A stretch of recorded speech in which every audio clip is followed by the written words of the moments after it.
এই দুনিয়া এখন তো আর সেই দুনিয়া নাই, মানুষ নামের মানুষ আছে দুনিয়া বোঝাই। সেই মানুষের ভিড়ে আমার আসল মানুষ নাই। এই দুনিয়া এখন তো আর সেই দুনিয়া নাই, মানুষ নামের মানুষ আছে দুনিয়া বোঝাই। সেই মানুষের ভিড়ে আমার আসল মানুষ নাই। ঠিক কিনা?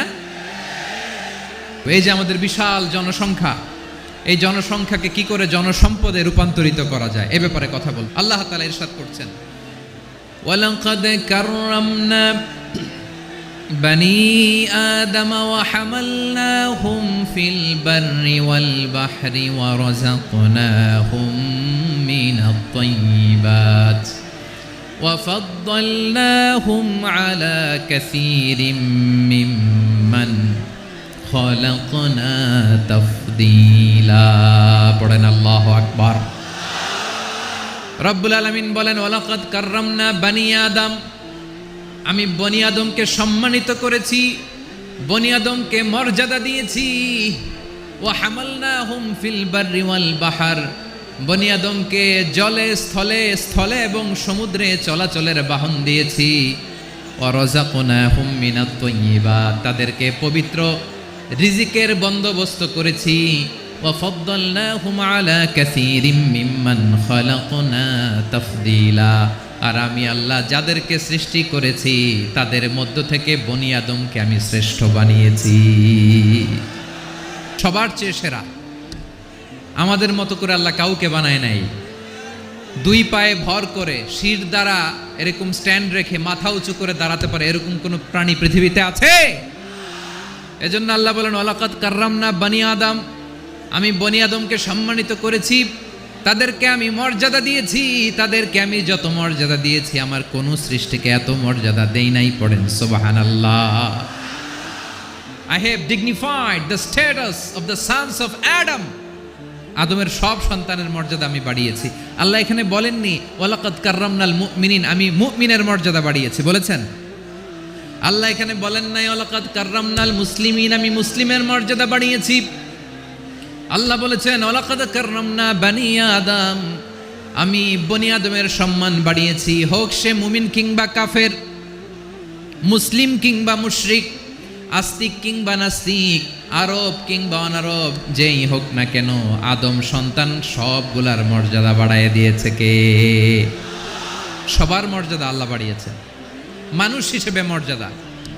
বিশ্বনবী সাল্লাল্লাহু আলাইহি ওয়াসাল্লাম ইহুদির লাশ দেখে দাঁড়িয়ে গেলেন। কার লাশ? ইহুদির লাশ দেখে দাঁড়ায় গেলেন। সাহাবারা বললেন, ইয়া রাসূলুল্লাহ, আপনি দাঁড়ালেন যে, এটা তো ইহুদির লাশ। বিশ্বনবী বললেন, আওয়ালাইসাত নাফসান, এটা কি মানুষ নয়? এটা হোক ইহুদি হোক খ্রিস্টান, এটা তো মানুষ। আমি মানুষ দেখে দাঁড়িয়েছি। আই স্যালিউট দ্য হিউম্যানিটি, আমি মানবতাকে সম্মান করেছি। পড়েন সুবহানাল্লাহ। তাহলে এই জমিনে মানুষের মর্যাদা বেশি, হোক আস্তিক হোক নাস্তিক, হোক মুমিন কিংবা কাফের। আদমের সন্তান হলে, মানুষ হলেই তার মর্যাদা বাড়িয়েছে কে? আমার কলিজার টুকরা যশোরের ভাইয়েরা, মানুষের মর্যাদা আল্লাহ এত বাড়িয়েছেন, মানুষ জীবিত থাকলেও যেমনি মর্যাদাবান, মরে গেলেও মর্যাদাবান। সুবহানাল্লাহ পড়েন। মানুষ মরে গেলে এই ডেড বডিটা কি হয়? পচে যায়, গলে যায়, মাটির সাথে মিশে যায়। তাই বলে আপনি ডেড বডির সাথে যাচ্ছে তাই করতে পারবেন না। পারবেন? কেউ যদি অন্যায় করে তাকে যদি আপনি শাস্তির আওতায় আনেন, যা মনে চায় করতে পারবেন না। তারা আগুন দিয়ে পোড়াতে পারবেন না, নাক কাটতে পারবেন না, কান কাটতে পারবেন না, অঙ্গ বিকৃতি করতে পারবেন না। কারণ মানব জাতির মর্যাদা স্বয়ং দিয়েছে কে? ডেড বডি পচে যাবে, গলে যাবে। তারপর ইসলাম বলে, না খবরদার, এই মরা লাশটারও একটা মর্যাদা আছে না নাই? ইসলাম বলে এই লাশটা গলে যাবে, পচে যাবে, কিন্তু এটার অমর্যাদা করো না। কর্পূর দিয়ে, খেজুর পাতা দিয়ে এটাকে ওয়ার্ম ওয়াটার দিয়ে, গরম পানি দিয়ে ধৌত করো। সাদা শুভ্র ধবধবে কাপড় দিয়ে লাশটাকে তুমি কাভার করো। তারপরে খাটিয়ার মধ্যে লাশটাকে রেখে বিশাল একটা প্রোগ্রাম করো, একটা ফিউনারাল প্রোগ্রাম করো। ওই প্রোগ্রামের ডানে বায়ে পেছনে লাশটারে রাখলে হবে না, প্রোগ্রামের একেবারে সামনটাতে তুমি লাশটাকে রাখো। সুবহানাল্লাহ। একটা ফিউনারাল প্রোগ্রাম করতে হবে, তাকে শেষ বিদায় জানাতে হবে, যেটাকে আমরা জানাজা বলি। কি বলি? জানাজা মানে মাইয়েতের জন্য দোয়া, তার জন্য দোয়া করা হয়, তাকে একটা সিস্টেমেটিক অর্ডারে কবরে রাখা হয়, সুন্দরভাবে সেটাকে কবরস্থ করা হয়, মাটি দেয়া হয়, পানি দেয়া হয়। তার মানে মরে গেলেও মানুষের সম্মান বাড়ায় দিয়েছে কে? এজন্য আল্লাহ বললেন ওয়ালাকাদ কাররামনা বানি আদম, বনি আদমের সম্মান মর্যাদা আমি আল্লাহ বাড়িয়ে দিয়েছি। মানুষের সম্মানে তুমি কখনো আঘাত করো না, ঠিক কি না? তাহলে ভাই, প্রথম মেসেজ হচ্ছে the first and foremost message tonight to the people of জাসর। আল্লাহ বলেন I have dignified the status of son of Adam. আমি বনি আদম সবার মর্যাদা বাড়িয়ে দিয়েছি, হোক আস্তিক নাস্তিক, হোক কাফের কিংবা মুশরিক, তার মর্যাদা বাড়াই দিছে কে? যখন বন্যা হয় আমরা ত্রাণ নিয়ে যাই, আমরা শুধু মুসলমানদেরকে ত্রাণ দেই নাকি? হ্যাঁ, আমরা মুসলমানকেও দেই, অমুসলমানকেও দেই, হিন্দুকেও দেই, বৌদ্ধকেও দেই। যেখানেই মানবতা বিপন্ন সেখানে ইসলামের হেল্পিং হ্যান্ড আছে না নাই? সুবহানাল্লাহ। কি দিন আমরা পেয়েছি, কি বিধান আমরা পেয়েছি। ওয়ালাকাদ কাররামনা বানি আদম, আমি বনি আদমকে সম্মানিত করেছি। এরপর আল্লাহ বললেন ওয়া হামালনাহুম ফিল বাররি ওয়াল বাহর, জলে স্থলে আমি চলাচলের যানবাহনের ব্যবস্থা করেছি। আমরা স্থলে ঘোড়ার উপরে চড়ি, উটের উপরে চড়ি, গাড়ির উপরে চড়ি। এই যে গাড়ির ইঞ্জিন বানাইছি আমরা, এটার মেধা দিয়েছে কে? আবার সাগরের মধ্যে আমরা নৌযান, জলযান, বড় বড় জাহাজ দিয়ে এক মহাদেশ থেকে আরেক মহাদেশ যাই, এক দেশ থেকে মালামালগুলো আরেক দেশে পাঠাই। সাগরের ভেতরে নৌকাগুলোরে ধরে রাখলো কে? ওয়াল ফুলকিল্লাতি তাজরি ফিল বাহরি বিমা ইয়ানফাউন নাস। মানুষের উপকার আছে এরকম সরঞ্জামাদি নিয়ে সাগরের উপরে বিশাল বিশাল জলযানগুলো চলে। এগুলো ডুবে যায় না, কাত হয়ে যায় না, পড়ে যায় না। এগুলোকে স্থিতিস্থাপকতাকে ঠিক করে রাখলো কে? আপনারা জাহাজ দেখেছেন? জাহাজ দেখছেন? বিশাল বিশাল জাহাজ, বিশাল জাহাজ মালামাল নিয়ে এক মহাদেশ থেকে আরেক মহাদেশে যায়। গত মাসে আমার জাপান সফর ছিল। এই যে বাংলাদেশে যে গাড়িগুলো চালান, বেশিরভাগ গাড়ি আসে কিন্তু জাপান থেকে। হাজার হাজার গাড়ি একটা জাহাজ বহন করতে পারে, হাজার হাজার গাড়ি। এটারে সাগরের মধ্যে ভাসাইলো কে? হাজার হাজার গাড়ি নিয়ে জাপানিজ গাড়িগুলো আমাদের চট্টগ্রামের এয়ারপোর্টের বন্দরে ভিড়ে। যুক্তরাষ্ট্রে আমি দেখেছি বিশাল বিশাল জাহাজ। আপনারা টাইটানিক জাহাজের নাম শুনেছেন? টাইটানিক জাহাজের 8 গুণ 10 গুণ বড় একটা জাহাজ আছে, আইকন অফ দ্য সি, আমি দেখে এসেছি। রয়্যাল ক্যারিবিয়ান দেখে এসেছি। সাগরের সামনে জেটিতে যখন দাঁড়ালাম, জাহাজটা যখন যায়, আমার মনে হচ্ছে একটা শহর, গোটা শহর, the entire city is floating on the water. পুরো একটা শহর মনে হয় পানির উপর দিয়ে ভেসে যাচ্ছে। পড়েন সুবহানাল্লাহ। এই যে আইকন অফ দ্য সি, এই ক্রুজ, এই জাহাজটা, এটার ভিতরে স্টেডিয়াম আছে। কিসের ভিতরে স্টেডিয়াম? কথা বুঝে নাই বোধহয়। স্টেডিয়াম কিসের ভিতর? সুইমিং পুল আছে, শপিং মল আছে, রেস্টুরেন্ট আছে, ক্লাব আছে, 3000 4000 রুম বিশিষ্ট, কক্ষ বিশিষ্ট হোটেল আছে। এই সবগুলোর নিয়ে এগুলো চলে সাগরের দোলার মধ্যে, জলোচ্ছ্বাসের মধ্যে। এই সাগরের ভেতরে এই জাহাজগুলোর ভাষায় রাখছে কে? সূরাত আর-রহমানে আল্লাহ তাআলা বললেন ওয়ালাহুল জাওয়ারিল মুনশাআতু ফিল বাহরি কাল আ'লাম ফাবিআইয়ি আলা, সবাই পড়েন ফাবিআইয়ি আলাই রাব্বিকুমা তুকাযিবান। পাহাড় সম বড় বড় জাহাজগুলো মাল বোঝাই করে সাগরের মধ্যে ভেসে বেড়ায়। এগুলো দিয়ে মালামাল বহন করা যায়, মানুষরা এক দেশ থেকে আরেক দেশে যায়। এই জাহাজগুলোরে সাগরের ভেতরে ভাসায় রাখলো কে? এই আয়াতের ভেতরে আল্লাহ তাআলা সূরাত বানী ইসরাঈলের এই চমৎকার আয়াতের ভেতরে আল্লাহ তাআলা বেসিক্যালি মানব জাতির প্রতি তার 4টি স্পেশাল অনুগ্রহের কথা বলেছেন। কয়টি? 2টা বলে ফেলছি। 1 নাম্বার ওয়ালাকাদ কাররামনা বানি আদম, আমি বনি আদমের সম্মান বাড়াইছি, নাকি মুসলমানদের? তাহলে human dignity, the first part of the verse talks about the human dignity. 2 নম্বর অংশে আল্লাহ তাআলা বললেন ওয়া হামালনাহুম ফিল বাররি ওয়াল বাহর, স্থলে এবং সমুদ্রে আমি তাদের জন্য চলাচলের বাহন দিয়েছি। সুবহানাল্লাহ। তার মানে smooth movement on land and sea, জলে এবং স্থলে যাতে আমরা স্মুথলি মুভ করতে পারি আল্লাহ তাআলা দিয়েছেন। 3 নম্বর আল্লাহ তাআলা বললেন ওয়া রাযাকনাহুম মিনাত তাইয়্যিবাত, মানুষের জন্য আমি পবিত্র রিজিকের ব্যবস্থা করেছি। জলে এবং স্থলে যত প্রাণী আছে সবগুলা প্রাণীকে রিজিক দেয় কে? আমাদেরকে রিজিক দেয় কে? সাগরের মাছগুলোকে, বড় বড় তিমি মাছগুলোরে রিজিক দেয় কে?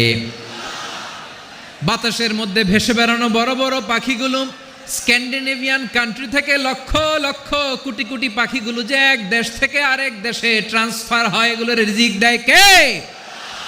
রব্বুল আলামিন বলেন ওয়ামা মিন দাব্বাতিন ফিল আরদি ইল্লা আলাল্লাহি রিজকুহা ওয়া ইয়ালামু মুস্তাকাররাহা ওয়া মুস্তাওদাআহা কুল্লুম ফি কিতাবিম মুবিন। আল্লাহু আকবার। রব্বুল আলামিন বলেন ভূপৃষ্ঠে বিচরণশীল যত প্রাণী আছে সব প্রাণীগুলোকে আমি আল্লাহ আমার নিজের কুদরতে রিজিকের বন্দোবস্ত করি। এই প্রাণীগুলো কোথায় থাকে, কোথায় যায়, সব জায়গায় আমি রিজিক পৌঁছে দেই। রিজিক কেউ দিতে পারে না, রিজিকের মালিক কে? রিজিকের মালিক তিনি আল্লাহ। এজন্য আল্লাহ তাআলা বললেন ওয়া রাযাকনাহুম মিনাত তাইয়্যিবাত। এরপর আল্লাহ বললেন ওয়া ফাদ্দালনাহুম আলা কাসীরিম মিম্মান খালাকনা তাফদীলা। আমি যত প্রাণী সৃষ্টি করেছি সকল প্রাণীর মধ্যে মানুষের মর্যাদা শ্রেষ্ঠত্ব আমি দিয়েছি। সুবহানাল্লাহ পড়েন। তাহলে 1 নম্বরে আল্লাহ বললেন আমি বনি আদমের মর্যাদা বাড়ালাম। এরপরে বললেন স্থলে এবং সমুদ্রে চলাচলের জন্য যানবাহন দিলাম। 3 নম্বরে আল্লাহ বললেন পবিত্র রিজিকের ব্যবস্থা করে দিলাম। এরপরে আল্লাহ বললেন যত প্রাণী আছে, সৃষ্টি আছে, সবগুলার উপরে আমি মানুষকে শ্রেষ্ঠত্ব দিলাম। সুবহানাল্লাহ। তাহলে সবচেয়ে বেশি শ্রেষ্ঠত্ব মানুষের। কার? মানুষের। শুধু তাই নয় প্রিয় ভাইরা, আকাশ এবং জমিনে যা কিছু আছে সব কিছু মানুষের জন্য, মানুষের কল্যাণে, মানুষের প্রয়োজনে, মানুষের বশীভূত করে সৃষ্টি করেছেন কে? রব্বুল আলামিন বলেন হুয়াল্লাযী খালাকা লাকুম মা ফিল আরদি জামিআ। এই জমিনের মধ্যে যা কিছু আমি আল্লাহ সৃষ্টি করেছি সব কিছু আমি মানুষের জন্য সৃষ্টি করেছি। পড়েন সুবহানাল্লাহ। হুয়াল্লাযী খালাকা লাকুম মা ফিল আরদি জামিআ, যা আছে সব আমাদের জন্য, সব আমাদেরকে সার্ভিস দেওয়ার জন্য, আমাদের উপকারের জন্য, আমাদের কল্যাণের জন্য। আওয়াজ করে সবাই পড়ুন আল্লাহু আকবার। অন্য আয়াতে আল্লাহ বললেন ওয়াসাখখারা লাকুম মা ফিস সামাওয়াতি ওয়া মা ফিল আরদি জামিআম মিন ইন্না ফি যালিকা লাআয়াতিন লিকাউমিন ইয়াতাফাক্কারুন।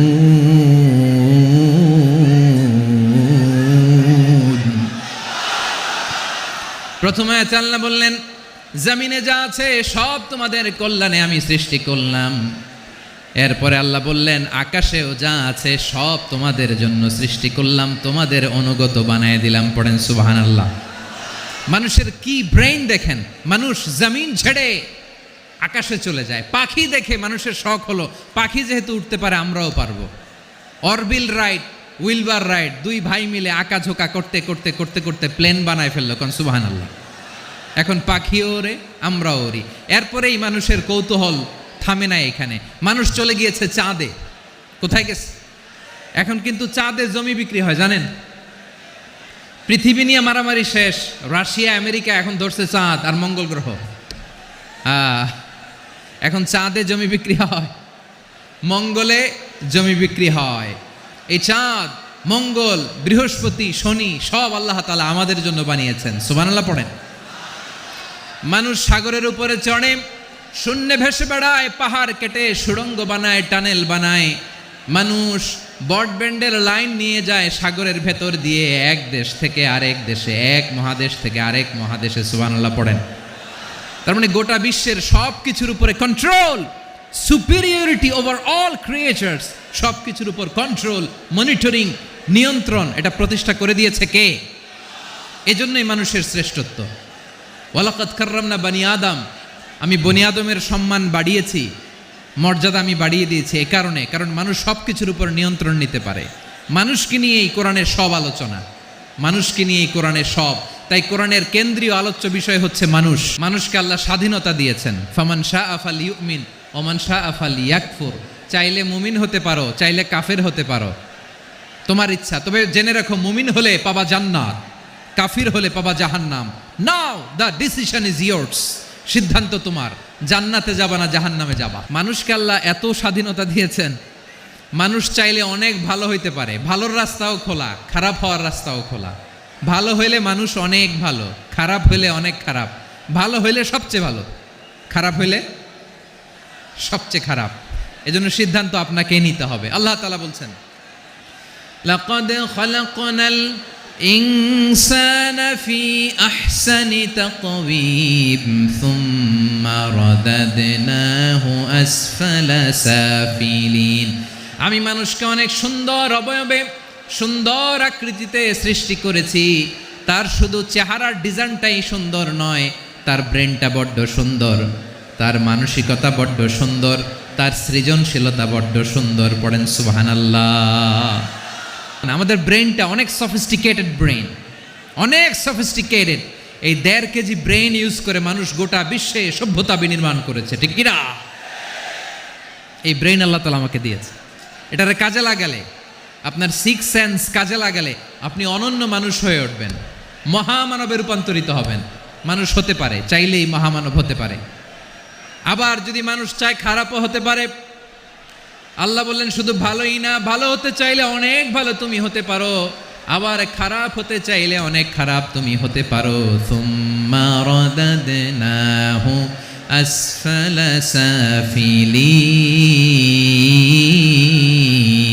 সাফিলিন। খারাপ হলে একেবারে খারাপ হতে পারো, নিকৃষ্ট হলে একেবারে নিকৃষ্ট হতে পারো, ভালো হলেও ভালো হতে পারো। মানুষ শ্রেষ্ঠত্বে ফেরেশতাকে ছাড়িয়ে যায়, আর অধপতনে সে পশুকেও হার মানায়। এটার প্রমাণ কি? মানুষ শ্রেষ্ঠ হইলে যে ফেরেশতার চেয়েও সেরা, তার প্রমাণ কি? আল্লাহ তাআলা বলছেন, ওয়া ইয কুলনা লিল মালাইকাতি ইসজুদু লি আদম ফাসাজাদু ইল্লা ইবলিস আবা ওয়াস্তাকবারা ওয়া কানা মিনাল কাফিরিন। আল্লাহ বলেন, স্মরণ করো সে সময়ের কথা যখন আমি ফেরেশতাদেরকে বললাম, ও ফেরেশতারা আদমকে সেজদা দাও। সব ফেরেশতারা সম্মান সূচক সেজদা আদমকে দিল। তারা আদমের জন্য সেজদায় লুটিয়ে পড়ল, একজন ছাড়া, তার নাম ইবলিস। আওয়াজ করে বলেন, তার নাম কি? সে অহংকার প্রদর্শন করলো, সে কাফের হয়ে গেল। বাকি সব ফেরেশতারা সেজদা দিল। সুবহানাল্লাহ। আবার আদম আলাইহিস সালামকে আল্লাহ জিজ্ঞেস করলেন, সব বলে দিল উত্তর, কিন্তু ফেরেশতাদেরকে একই প্রশ্ন জিজ্ঞেস করলেন, তারা উত্তর করতে পারে নাই। তার মানে এর মধ্য দিয়ে প্রমাণিত হয়, মানুষ ভালো হলে ফেরেশতার চেয়েও ভালো, ফেরেশতার চেয়েও মানুষের মর্যাদা বাড়িয়ে দিয়েছে কে? সব নূরের ফেরেশতা যখন মাটির আদমকে সেজদা দেয়, এটা প্রমাণ করে ফেরেশতার চেয়েও মানুষের মর্যাদা বাড়িয়ে দিয়েছে কে? তুমি মাটির আদমকে প্রথম সৃষ্টি করিয়া ঘোষণা করিয়া দিলে শ্রেষ্ঠ বলিয়া, তাই তো নূরের ফেরেশতা করে আদমকে সেজদা। ঠিক কিনা বলেন? তাই তো নূরের ফেরেশতা করে আদমকে সেজদা। সবার চেয়ে সম্মান দিলে মাটির আদমকে। আল্লাহু আল্লাহু তুমি জাল্লে জালালুহু, শেষ করা তো যায় না গে তোমার গুণগান। পড়েন না? পড়েন। আল্লাহু আল্লাহু তুমি জাল্লে জালালুহু, শেষ করা তো যায় না গে তোমার গুণগান। আল্লাহু আল্লাহু। আল্লাহু আকবার। আদমের মর্যাদা বেশি, মানুষের মর্যাদা বেশি। মানুষ শ্রেষ্ঠ তার প্রমাণ, নূরের ফেরেশতা মাটির আদমকে সেজদা করে আওয়াজ করে বলেন ঠিক কি না? তাহলে মানুষ ভালো হলে ফেরেশতার চেয়ে ভালো। আবার মানুষ যদি খারাপ হয় সে পশুর চেয়েও খারাপ, অধপতনে পশুত্বকে হার মানায়। তার প্রমাণ কি? তার প্রমাণ হচ্ছে যশোরের ভাইরা দেখবেন পত্রিকায় নিউজ পেপারে মাঝে মাঝে এরকম দেখা যায়, এক মানুষ আরেক মানুষকে হত্যা করে 20 টুকরা করে বস্তার ভেতরে ভরেছে। আচ্ছা, বুঝে থাকলে আওয়াজ করে বলেন, কোনোদিন শুনছেন একটা হাতি আর একটা হাতিকে হত্যা করে 20 টুকরা করছে, এরপরে বস্তার ভিতরে ভরছে? হয়েছে? তাহলে দেখেন, মানুষ যদি খারাপ হয় সে পশুকেও হার মানায়। চিল্লায় বলো ঠিক কিনা? এমনও দুশ্চরিত্র মানুষ আছে যার নজর থেকে 6 মাসের ছোট্ট মেয়ে থেকে শুরু করে 80 বছরের বৃদ্ধারাও নিরাপদ নয়। পশুকেও হার মানায়। মানুষের ঘর জ্বালিয়ে পুড়ে মেসাকার করে দেয়, জনপদের পর জনপদ জ্বালায় দেয়। এরকম আছে না নাই? গাজার মধ্যে যে অ্যাটাক করেছে, এরা মসজিদ মানে নাই, মসজিদে বম ফেলেছে। এরা খ্রিস্টানদের চার্চ গির্জা মানে নাই, গির্জায় বম ফেলেছে। পৃথিবীর ইতিহাসে never happened in the history of the world that someone bombed on a hospital, on a ICU center. এমন হাসপাতাল যেখানে আইসিইউর রোগীরা আছে, ওই হাসপাতালের উপরও ইসরায়েলি সৈনিকেরা বোমা মেরেছে। জোরে বলেন ঠিক কিনা? এরা মানুষ? আওয়াজ করে বলেন, এরা মানুষ না। প্রিয় ভাইয়েরা, চোখ কান নাক মুখ থাকলেই মানুষ না। যা সামনে দেখেন এগুলো সব মানুষ না, এগুলো জনসংখ্যা। এগুলো কি? সবাই বলুন, এগুলো কি? বাড়ছে জনসংখ্যা, কমছে মানুষ। এই দুনিয়া এখন তো আর সেই দুনিয়া নাই, মানুষ নামের মানুষ আছে দুনিয়া বোঝাই, সেই মানুষের ভিড়ে আমার আসল মানুষ নাই। ঠিক কিনা? আসল মানুষের বড্ড অভাব, আসল মানুষের বড্ড অভাব। আমার ভাইয়েরা, মানুষ খারাপ হলে পশুকেও হার মানায়। আচ্ছা, আওয়াজ করে বলেন, যে ইসরায়েলি সোলজাররা উপর থেকে বোমা মারল তারাও মানুষ? তারাও কি? ওরাও রক্তে মাংসে মানুষ, ওদেরও পরিবার আছে। বোমা মেরে যেই মেয়েটাকে তারা অনাথ বানায়, ইয়াতিম বানায়, ও কিন্তু বাসায় ওর মেয়েটাকে রেখে আসছে। ঠিক কিনা বলেন? বম্বিং করে যে বাবাকে মেরে, স্বামীকে মেরে স্ত্রীকে বিধবা বানায়, তারও ঘরে স্ত্রী আছে। উপর থেকে বোম মেরে মানুষ মেরে দিচ্ছে, তারাও মানুষ। 1945 সালের 6 আগস্ট আমেরিকান সোলজাররা হিরোশিমায় বম মেরেছে। আমি নিজে দেখে এসেছি জাপানের হিরোশিমাতে। সকাল 8:15 মানুষ কেউ অফিসে যাচ্ছিল, কেউ খেতে খামারে কাজ করতে যাচ্ছিল। লিটল বয় নামে একটা বোম মেরেছে তারা। এই বোমের আঘাতে, পারমাণবিক এই বোমার রেডিয়েশনে আঘাতে, বোম ব্লাস্ট হওয়ার পরে মুহূর্তের মধ্যে 1,40,000 নাই। উপর থেকে যারা মারতেছে এরাও মানুষ, যাদেরকে মারলো তারাও। তার মানে মানুষে মানুষে পার্থক্য আছে না? নেই? মানুষে মানুষে পার্থক্য আছে। নাক কান চোখ মুখ থাকলেই মানুষ নয়। বাড়ছে জনসংখ্যা, কমছে মানুষ। চিল্লায় বলো ঠিক কিনা? ভালো মানুষ যারা জগৎটাকে এনলাইটেন করবে, যারা সত্যের বীর সেনানী হয়ে দাঁড়াবে, যারা সত্যের পক্ষে কথা বলবে, যারা জালিমের মসনদকে ভেঙে খান খান করে দেবে, এরকম হওয়ার দরকার আছে না নাই? এরকম ভালো মানুষ আমরা হতে চাই কি চাই না? মানুষকে যত্ন নিলে মানুষ যে কত ভালো হয় আপনি কল্পনাও করতে পারবেন না। মানুষকে নার্চারিং করলে, মানুষকে পলিশ করলে, মানুষকে গ্রুমিং করলে, মানুষকে সঠিক তারবিয়া দিলে মানুষ অনন্য হয়ে ওঠে। প্রতিটি মানুষ অনন্য। আমি অনন্য, আপনি অনন্য, আমরা সবাই অনন্য। সুবহানাল্লাহ বলেন। মানুষকে আল্লাহ তাআলা দিয়েছেন অসীম ক্ষমতা, অসীম ক্ষমতা। সুবহানাল্লাহ। একটা মানুষ পারে না এমন কিছু নাই, বিশ্বাস করতে হবে। মানুষ যা কল্পনা করতে পারে ওইটা মানুষ করে দেখাতে পারে। তুমি তোমার কল্পনার রাজ্যকে সাজাও, তোমাকে হারাতে পারে এমন কোনো শক্তি আল্লাহর জমিনে নাই। তোমার কি শক্তি, কি সম্ভাবনা তুমি জানোই না মিয়া। তুমি এদিকে তাকাও কেন? তোমার রাস্তা তো ওই দূরে। তুমি কোথায় যাবে, আল্লাহ তোমার টেনে কোথায় নিয়ে যাবে তুমি কিছুই জানো না। প্ল্যান বিগ, ড্রিম বিগ, কল্পনার শক্তিকে বড় করো। মানুষ যা কল্পনা করতে পারে মানুষ তা করে দেখাতে পারে। মানুষের কাছে অসাধ্য কিছু নাই, মৃত্যু ছাড়া, অ্যাকসেপ্ট ডেথ, মৃত্যু ছাড়া মানুষ সব কিছুকে জয় করতে পারে। তোমার জন্ম হয়েছে জিতার জন্য, বিজয়ের জন্য তোমার জন্ম। মানুষের শুরুটাই হয় বিজয় দিয়ে। আমরা যখন আমার পিতার পৃষ্ঠদেশে ছিলাম, পিতার পৃষ্ঠদেশ থেকে শুক্রাণু যখন মায়ের গর্ভদেশে যেয়ে পড়ে, কতটা শুক্রাণু ভ্রমণ শুরু করে জানো? 20 কোটি শুক্রাণু। একবার সিমেন আউট হলে সেখানে 20 কোটি শুক্রাণু থাকে, ভ্রমণ শুরু করে। ওই 20 কোটি শুক্রাণুর মধ্যে থেকে তুমি আমি আজকে এক বিকশিত শুক্রাণু মানব রূপে পৃথিবীতে এসেছি। সুবহানাল্লাহ। ওই 20 কোটি শুক্রাণুর প্রতিযোগিতায় সবাই রে পেছনে ফেলে সেদিন আমি সফল হয়েছিলাম, সেদিন আমি বিজয়ী হয়েছিলাম। সেদিন আমি এত ছোট ছিলাম, মাইক্রোস্কোপ দিয়েও আমার অস্তিত্ব টের পাওয়া যায় না।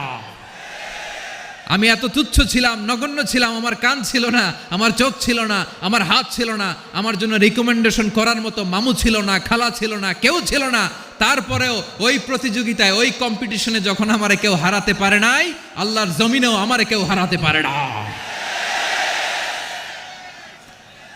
হারার জন্য তোমার জন্মই হয় নাই, তুমি আসছোই জিতার জন্য। সুবহানাল্লাহ। বিশ্বনবী বলেন, আন্নাসু মাআদিন কামাআদিনি যাহাবি ওয়াল ফিদ্দা খিয়ারুহুম ফিল জাহিলিয়াতি খিয়ারুহুম ফিল ইসলাম। Peoples are like mines of gold and silver. সোনার খনি, রূপার খনি, এর চেয়েও বড় খনি হচ্ছে এই মানব সম্পদের খনি। আওয়াজ করে বলেন আল্লাহু আকবার। আল্লাহ তাআলা এই সম্পদ আমাদেরকে দিয়েছে। বিশ্বনবী বলেন, মানুষ হচ্ছে খনির মতো। খিয়ারুহুম ফিল জাহিলিয়াতি খিয়ারুহুম ফিল ইসলাম। জাহিলি যুগে যারা সেরা, ইসলামেও তারা সেরা। ইদা ফাকুহু, যদি তারা বুঝবান হয় তাহলে তাদেরকে সেরা বানায় দিবে কে? তাহলে মানুষের চেয়ে সেরা কেউ হতে পারে? মানুষের চেয়ে অনন্য কেউ হতে পারে? মানুষকে কেউ হারাতে পারে? আওয়াজ করে বলো, তোমাকে কেউ হারাতে পারবে? এই সাহস জাগছে আজকের আলোচনা থেকে। আমি তুমি অনন্য, আমাকে তোমাকে হারায়া দেওয়া এত সহজ না, ঠিক কি না? একটা কথা জীবনের সাথে সেট করে নিতে হবে, আমি জিতি নয় শিখি, আমি কখনো হারি না। তাহলে বিশ্বনবী বললেন, নাসু মাআদিন, মানুষ হচ্ছে খনি, এই খনির যত্ন নিতে হবে। মা বাবা যারা এসেছেন, আপনার ছেলে মেয়ের যত্ন নেন। আপনার ছেলের মধ্যে যে কি পটেনশিয়াল আপনি জানেন না। আপনার এই ছোট্ট অবুজ ছেলেটাই আগামী দিনের শায়েখ আহমদুল্লাহ হবে। আপনার হেফজখানায় পড়া ওই ছোট্ট ছেলেটাই আগামী দিনের আল্লামা মামুনুল হক হবে। আপনার ওই ছেলেটা আমির হামজা হবে, আব্দুল হাই সাইফুল্লাহ হবে। এভাবে বড় বড় আলেম হবে, তারা যুগশ্রেষ্ঠ আলেম হবে। সেই একদিন এই বাংলাদেশের পার্লামেন্টে যে বক্তব্য দিয়ে যশোরের পক্ষে কথা বলবে। আপনি জানেন না, কাউকে ছোট করবেন না আপনি, ওর কনফিডেন্স আপনি কমাবেন না, আপনি কমাতে পারেন না। প্যান্ডেলে আমার যে মা বোনেরা আছেন, ছেলে মেয়েদেরকে কখনো ছোট করে কথা বলবেন না। ও যে কোথায় যাবে আপনি জানেন না, আপনি মা হয়ে তাকে সাহস দিবেন, তার কল্পনার জগৎটাকে সাজাতে তাকে উৎসাহিত করবেন, ঠিক কিনা বলেন? আর আমার প্যান্ডেলের আমার প্রিয় শ্রদ্ধাশীলা মায়েরা বোনেরা, আপনারা তো আরো দামি সম্পদ। বিশ্বনবী বলেন, আর দুনিয়া কুল্লুহা মাতা। আল্লাহ আল্লাহ আল্লাহ। বিশ্বনবীর কথার ওজন দেখেন, আর দুনিয়া কুল্লুহা মাতা ওয়া খায়রু মাতা'আদ দুনিয়াল মারআতুস সালিহা। বিশ্বনবী বলেন, দুনিয়ায় যা দেখো সব আল্লাহর দেওয়া অ্যাসেট, মানে সম্পদ। আর এত অ্যাসেটের ভিড়ে সবচাইতে শ্রেষ্ঠ সম্পদ হচ্ছে নেককার নারী। সুবহানাল্লাহ। ভাইয়েরা বোনের সাথে খারাপ আচরণ করো না, সন্তান মায়ের সাথে খারাপ আচরণ করো না। আমাদের মায়েরা আমাদের asset, they are our priceless asset.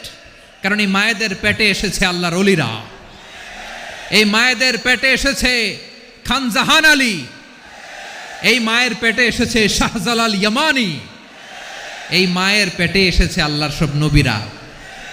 নাকি নবীরা আকাশ থেকে ধপ করে জমিনে নেমে আসছে? মায়ের পেটে আসছে। এই মায়ের পেটগুলো খনি। আমার সম্মানিতা মায়েরা বোনেরা, নিজেকে ইসলাম দিয়ে সাজান, নিজেকে পবিত্র রাখুন, নিজের আব্রু ইমান ইজ্জতের হেফাজত করুন, কোরআন পড়ুন, সুন্নাহ পড়ুন। আপনি জানেন না আপনার গর্ভে কে আসছে, কোন ক্ষণজন্মা পুরুষকে আল্লাহ তাআলা আপনার গর্ভে পাঠাবে আপনি জানেন না। মায়েরা নিজেদেরকে পবিত্র রাখুন, ইসলাম চর্চা করুন, কোরআন চর্চা করুন, নৈতিকতা দিয়ে নিজেকে সাজান। যশোরের জেনজি, নিজেদেরকে প্রস্তুত রাখো আগামীর বাংলাদেশের জন্য। নৈতিকতা, মোরালিটি, ভ্যালিউজ দিয়ে নিজেকে সাজাও, ইসলাম দিয়ে নিজেকে সাজাও, কারণ আগামীর বাংলাদেশ ইসলামের বাংলাদেশ। বাংলাদেশের আসল পরিচয় ইসলাম। বাংলাদেশের আসল পরিচয় কি? সবাই বলে না, আওয়াজ করে, এদেশের আসল পরিচয়।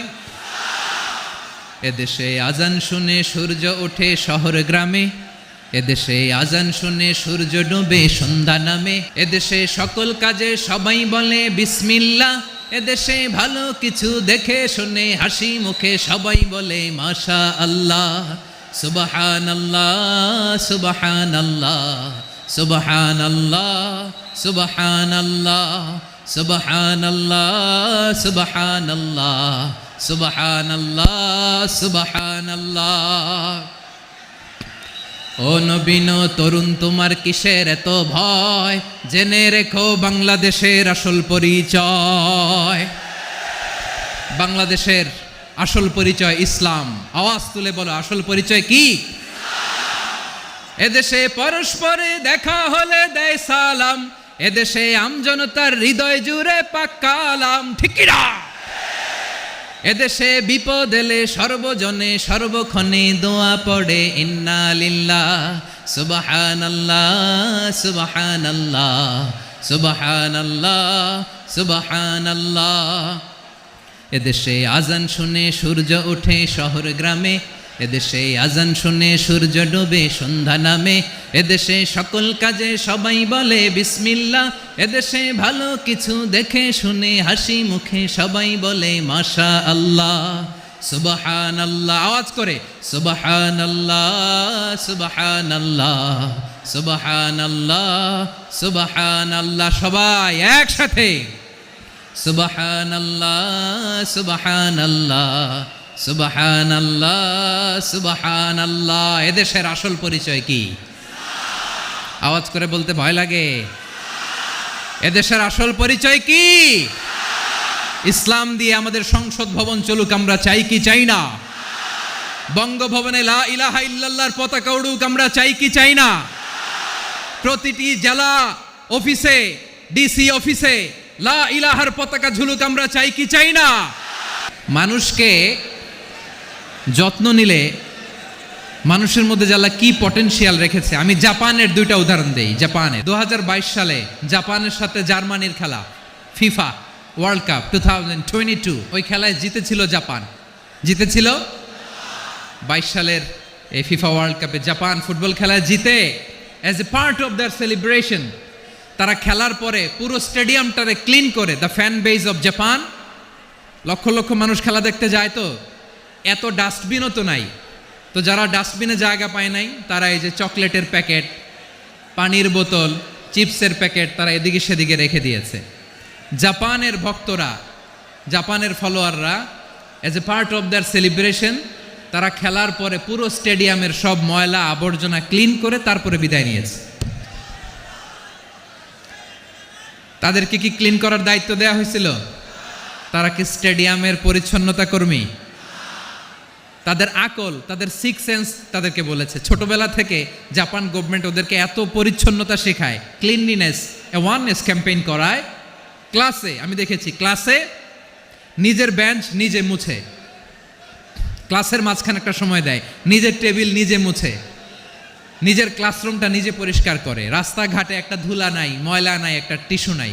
খেলার পরে গোটা বিশ্বকে তাক লাগিয়ে দিয়েছে। জাপানের ফ্যানরা সবার রেখে যাওয়া গার্বেজ, টিস্যু, বোতল পরিষ্কার করে তারপরে স্টেডিয়াম থেকে বিদায় নিয়েছে। আমরা কেন এমন হতে পারলাম না? জাপানের যারা এগুলো করছে ওদের 3টা করে চোখ না? চোখ তো 3টা, জাপানো লাগো। জাপানো লাগো হাত তো 4টা, কান তো 6টা। হ্যাঁ, নাকি আমার মতো 2 হাত 2 কানওয়ালা মানুষ? চোখে দেখলে ওটা মানুষ না। চিন্তা করছেন? তার মানে জাপানিজদেরকে যে গ্রুমিং করে শিখানোর মাধ্যমে পরিচ্ছন্ন বানানো গেছে, ওরা যেমনি মানুষ আমরাও মানুষ, আমাদের সন্তানদেরকে শেখালে তারাও পারবে কিনা? 2 নম্বর উদাহরণ বলি। চট্টগ্রাম ফেনীতে যারা গিয়েছেন, মেঘনা গোমতী ব্রিজ প্রকল্প নাম শুনছেন? মেঘনা একটা ব্রিজ পার হওয়া লাগে। এই মেঘনা গোমতী, এখানে 3টা ব্রিজ কাঁচপুর সহ, এই 3টা ব্রিজের নির্মাণ কাজ, রেনোভেশনের কাজ দেয়া হয়েছিল জাপানের একটা কোম্পানিকে। কাকে? জাপানের কোম্পানি। নির্মাণ শেষে 738 কোটি টাকা বেঁচে গেছিল, এটা গভর্নমেন্টের হাতে দিয়ে তারা বিদায় নিয়েছে। কত টাকা? 738 কোটি টাকা। যত প্রাক্কলিত ব্যয় নির্ধারণ করা হয়েছে সব টাকা সরকার, তৎকালীন সরকার 2019-এর সরকার, কারা ছিল তো জানেন? এই 2019-এর সরকার তাদেরকে দিয়েছে। তারা রিনোভেশন নির্মাণ শেষে 738 কোটি টাকা অতিরিক্ত বেঁচে গেছিল, এটা আবার গভর্নমেন্টের হাতে বুঝাই দিয়ে তারা বিদায় নিচ্ছে। আমরা কেন এমন হইতে পারলাম না? জাপানের ওরাও মানুষ, আমরাও মানুষ, তার মানে মানুষে মানুষে পার্থক্য আছে না নাই? আচ্ছা, জাপানের 2টা উদাহরণ দিলাম, এবার আমার দেশের 2টা উদাহরণ দিব না? বাংলাদেশের 2টা উদাহরণ দিই। 1 নম্বর উদাহরণ, গত সপ্তাহে আপনারা জানেন কক্সবাজার আমার একটা প্রোগ্রাম ছিল, তো হেলিকপ্টারে গিয়েছিলাম। ফেনী জেলা যখন পার হচ্ছি, আমি দেখলাম 3টা উইন্ডমিল চিনেন তো? বিশাল পিলার, 3টা-4টা পাখা থাকে। বায়ু বিদ্যুৎ কেন্দ্র, বাংলাদেশের প্রথম বায়ু বিদ্যুৎ কেন্দ্র এটা। মুহুরী প্রজেক্ট বলে এটার, সম্ভবত মুহুরী প্রজেক্ট। তো সাগরের বাতাসের ঝাপটায় এটা ঘুরে এনার্জি হয়, ইলেকট্রিসিটি উৎপাদন হয়। তো আমি পাইলটকে বললাম, ভাই এগুলো থেকে কেমন ইলেকট্রিসিটি উৎপাদন হয়? কয়, হুজুর একটুও হয় না, কিছুই হয় না। কিছুই হয় না মানে? বলে, হুজুর বাংলাদেশে যত উইন্ডমিল আছে এটার পাখা একটাও ঘুরে না। আল্লাহ, বলেন কি? তাহলে এই যে কোটি কোটি টাকা ব্যয় করে যে উইন্ডমিল, কয় হুজুর উপরে ফিটফাট, ভিতরে সদরঘাট। তার মানে কোটি কোটি টাকা দিয়ে এই উইন্ডমিল বানায়, এখানে কিছু নাই। দুর্নীতির আড্ডাখানা, আখড়াখানা বাংলাদেশ, ঠিক কিনা বলেন? হায় রে, জাপানিজরাও মানুষ, আমরাও মানুষ। আমার এক নিকটাত্মীয় সরকারি চাকরিজীবী, উনি আমাকে বললেন, বাংলাদেশের আর একটা উদাহরণ দেই। উনি আমাকে বললেন যে প্রতি বছর আমাদের অফিসের ফার্নিচার চেঞ্জ করে। আমি বললাম, প্রতি বছর ফার্নিচার চেঞ্জ করে কেন? বলে যে ফার্নিচার নতুন পারচেজ করলেই তো ওইখানে টাকা, নতুন কিনতে পারলেই টাকা, নতুন উন্নয়নের সবক শোনাতে পারলেই টাকা। প্রথম আলোর রিপোর্ট, কি আলো? প্রথম আলোর রিপোর্ট, গত 15 বছরে উন্নয়নের নামে লুটপাট হয়েছে প্রায় 3.25 লাখ কোটি টাকা। কার রিপোর্ট? আমাদের বানানো কথা। প্রথম আলোর রিপোর্ট। গত 15 বছরে কারা ছিল জানেন তো? হ্যাঁ, শুধু ওনাদেরকেই দোষ দিয়ে লাভ নাই। স্বাধীনতার পর থেকে শুধু শাসকের হাত বদল হয়েছে, আমরা কিছু পাই নাই, ঠিক কিনা বলেন? আমরা এরকম চাই না। তাহলে জাপানের মানুষও মানুষ, আমরাও মানুষ। সিদ্ধান্ত আপনার, কোন মানুষ হবেন, ভালো মানুষ না খারাপ মানুষ? আজকের আলোচনার বিষয় হচ্ছে মানব সম্পদের উন্নয়ন, human resource development. It's a process to increase the capacity of knowledge, skill, capacity of the people of a country. একটা দেশের মানুষের জ্ঞান, তাদের দক্ষতা কি করে বাড়ানো যায়, বাড়িয়ে দেশের উন্নয়ন করানো যায়, এটাই হচ্ছে মানব সম্পদ উন্নয়নের মূল কথা। তাহলে মানব সম্পদ হচ্ছে একটা দেশের সবচাইতে শক্তিশালী পুঁজি। প্রাকৃতিক সম্পদ, খনিজ সম্পদের চেয়েও দামি হচ্ছে মানব সম্পদ। আল্লাহ তাআলা দয়া করে আমাদেরকে এই মানব সম্পদ দিয়েছেন। আসুন আমাদের এই মানুষগুলোকে আমরা সোনার মানুষ বানাই। রাজি আছেন তো সবাই? রাজি আছেন? মানুষ পারে না এমন কোনো কিছু নাই, চাইলে সব পারে। এজন্য মানুষকে তারবিয়া দিতে হবে, যথাযথভাবে তাদেরকে গড়তে হবে। আসুন আমরা সিরাতের আয়নায় বিশ্বনবীর জীবনী থেকে দেখি তিনি কিভাবে হিউম্যান রিসোর্সকে ম্যানেজ করতেন। বিশ্বনবী, he was a very good talent hunter, চৌকস ট্যালেন্ট হান্টার ছিল। কার মধ্যে কি ট্যালেন্ট আছে দেখলেই বুঝে ফেলতেন। সুবহানাল্লাহ পড়বেন না? কি নবী আমরা পেয়েছি! He was a very good talent hunter. আমার নবী তিনি চৌকস ট্যালেন্ট হান্টার ছিলেন। কার মধ্যে কি প্রতিভা বের করতেন, ওই প্রতিভাকে ইসলামের কল্যাণে কাজে লাগাতেন। যাকে যেই জায়গায় সেট করলে ভালো হবে তাকে ওই জায়গায় সেট করতেন। কয়েকজন সাহাবীর জীবনী শোনাই। আবু মাহজুরা রাদিয়াল্লাহু তাআলা আনহু, মক্কার মুয়াজ্জিন, আগে ছিল মুশরিক, পরে হয়েছে মুমিন। উনি কিভাবে মুমিন হইলেন এই ঘটনাটা একটু আপনাদের শোনাতে চাই। আবু মাহজুরা রাদিয়াল্লাহু তাআলা আনহু কিভাবে মুসলিম হলেন, আওয়াজ করে শুনেন। হুনাইনের যুদ্ধ, 8ম হিজরি, বিষ্ণু ঈসা ইসলাম হুনাইনের যুদ্ধ শেষে ফিরতেছেন। পথিমধ্যে বেলাল রাদিয়াল্লাহু তাআলা আনহু আজান দিচ্ছেন। কি দিচ্ছেন? তো পাশে ছিল মুশরিকদের একটা পল্লী, কিছু মুশরিক তরুণ, কিছু অমুসলিম কিশোর, তারা আজানকে ব্যঙ্গ করতেছে। আমাদের বাংলায় মুখ ভেঙ্গানো বলে আর কি। বেলাল রাদিয়াল্লাহু তাআলা আনহু আজান দিচ্ছেন, ওই বাচ্চাগুলো মুশরিক, তো ওরা আজানকে ব্যঙ্গ করতেছে, বিকৃতি করে ওরাও আজান দিচ্ছে। উদ্দেশ্য হচ্ছে আজানকে নিয়ে ঠাট্টা করা। উদ্দেশ্য কি? ঠাট্টা করা। ব্যাপারটা মনে কষ্ট পাওয়ার মতো ব্যাপার না? কিন্তু বিশ্বনবী ওইখানে দেখেন কি খুঁজলেন। বিশ্বনবী খেয়াল করলেন অমুসলিম কিশোরদের মধ্য থেকে একটা কিশোরের গলাটা বড় দরাজ গলা, কণ্ঠটা বড় সুন্দর। খেয়াল করে দেখলেন যে কিছু কিশোর বেলালের আজানকে ব্যঙ্গ করে, বিকৃতি করে, কিন্তু একজনের কণ্ঠ দেখতে পাচ্ছেন না এত দূরে, কিন্তু কণ্ঠটা বড় সুন্দর, দরাজ গলা। বিশ্বনবী সাহাবীদেরকে বললেন, ধরো এগুলারে, ধরো। সবগুলারে ধরে বিশ্বনবীর সামনে আনা হলো। ওরা হাঁটু গেড়ে বসলো। বিশ্বনবী বললেন, তোমাদের মধ্যে কে যেন ব্যঙ্গ করে আজান দিচ্ছিল, তার গলাটা বড় উঁচু, গলার বেসটা বড় মজবুত, মেলোডিয়াস, সুমধুর কণ্ঠ, কে? আবু মাহজুরা বলে, আমার বন্ধুরা সবাই আমার দিকে আঙ্গুল দেখায়, আমি পড়ে গেছি বিপদে। রাসূল সাল্লাল্লাহু আলাইহি ওয়াসাল্লাম বাকি অমুসলিম তরুণদেরকে ছেড়ে দিলেন, বললেন তোমরা যাও। এবার আবু মাহজুরারে পাইছে। আবু মাহজুরার চুলের মধ্যে হাত দিলেন বিশ্বনবী, মাথায় হাত দিয়ে বললেন, এবার আজান দাও দেখি। আবু মাহজুরা বলে, আমি তো আজান দিতে জানি না, কারণ আমি তো বেলালেরটা শুইনা দিছি, আমার তো মুখস্থ নাই, আমি তো আজান দিতে জানি না।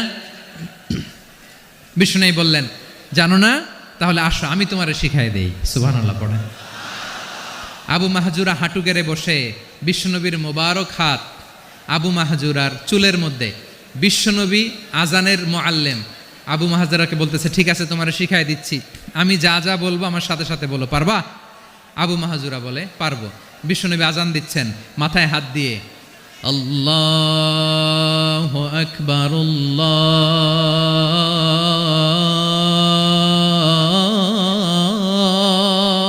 আকবার। আবু মাহজুরা এই বাক্যটা পড়লেন। বিশ্বনবী দ্বিতীয় বাক্য পড়তে আরম্ভ করলেন, আল্লাহু আকবার,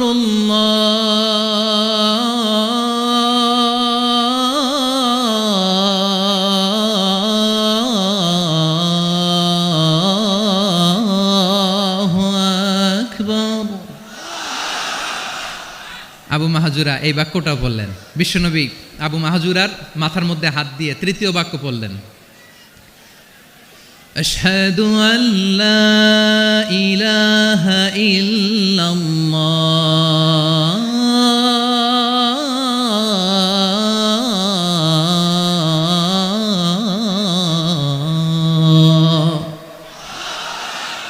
আবু মাহজুরা তৃতীয় বাক্য পড়লেন। বিশ্বনবী একটা বাক্য পরে আবু মাহজুরা পরে, বিশ্বনবী পরে আবু মাহজুরা পরে। আবু মাহজুরা কিন্তু অমুসলিম, মুশরিক। আবু মাহজুরা বলে, এক একটা বাক্য পড়ি আমার কলিজাটা গলে ঠান্ডা হয়ে যায়। এতদিন মোহাম্মদকে গালি দিতাম, এখন মোহাম্মদ আমার মাথায় যখন হাত রাখছে আমার সারা শরীর ঠান্ডা হয়ে গেছে। বিশ্বনবী আজান শিখাচ্ছেন, একটা একটা বাক্য পড়ে আবু মাহজুরাও পড়ে, বিশ্বনবী পড়ে আবু মাহজুরাও পড়ে। পুরো বাক্যগুলো যখন শেষ, আজান শেষ, আবু মাহজুরাও যখন পুরো আজান পড়লেন, আবু মাহজুরা বললেন, এতদিন মোহাম্মদের চেহারা দেখলে আমার ঘৃণা লাগতো, আজ থেকে মোহাম্মদের চেহারার চেয়ে প্রিয় চেহারা আমার কাছে নাই। আবু মাহজুরা বললেন, ও মুহাম্মদ, আজানের বাক্য তো আপনি আমারে শেখালেন, এখানেই শেষ করবেন না, আপনি আমারে পড়ায় দেন, লা ইলাহা ইল্লাল্লাহু মুহাম্মাদুর রাসূলুল্লাহ সাল্লাল্লাহু আলাইহি ওয়াসাল্লাম। বিশ্বনবীর সাথে দাঁড়িয়ে উনি শাহাদা পড়ে মুসলমান হয়ে গেলেন। এবার আবু মাহজুরা বলে, ইয়া রাসূলুল্লাহ, ইয়া হাবিবাল্লাহ, আমি মুমিন হয়েছি, মুসলমান হয়েছি, আপনার কাছ থেকে আজান শিখার সৌভাগ্য আমি লাভ করেছি গো নবী।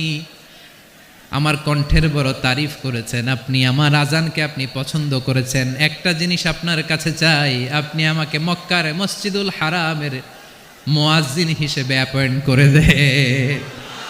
বিষ্ণু ঈসা ইসলাম বললেন, যাও আবু মাহজুরা, আমি তোমাকে পৃথিবীর শ্রেষ্ঠতম মসজিদ মক্কার মসজিদুল হারামের মুয়াজ্জিন হিসেবে অ্যাপয়েন্ট করে দিলাম।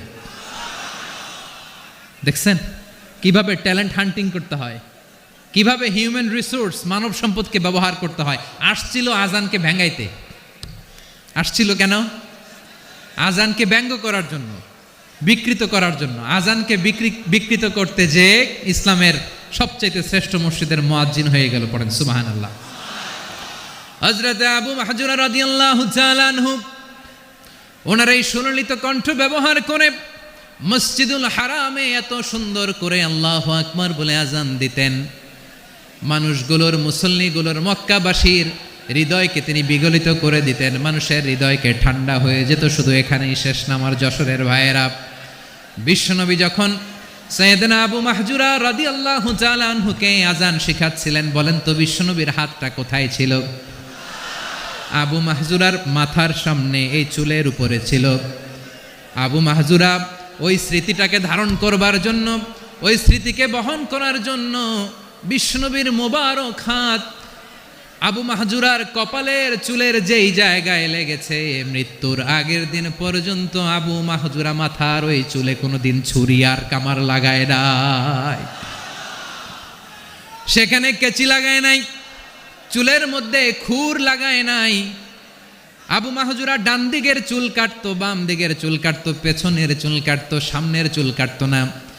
আবু মাহজুরা রাদিয়াল্লাহু তাআলা আনহুর সামনের চুলগুলো বড় হতে হতে যখন এত বড় হয়ে যায়, তিনি চুলগুলো পেঁচিয়ে মাথার মধ্যে রাখতেন, তারপরে তিনি পাগড়ি পরতেন। সবাই জিজ্ঞেস করতো, আবু মাহজুরা এটা আবার কেমন স্টাইল?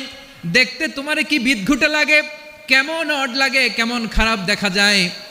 মক্কায় এমন কোনো মানুষ তো দেখি নাই, ডানে চুল কাটে, বায়ে চুল কাটে, পেছনে চুল কাটে, সামনে কাটে না। ওরে আবু মাহজুরা, কেমন দেখা যায় তোমারে? তুমি সামনের চুল কাটো না কেন?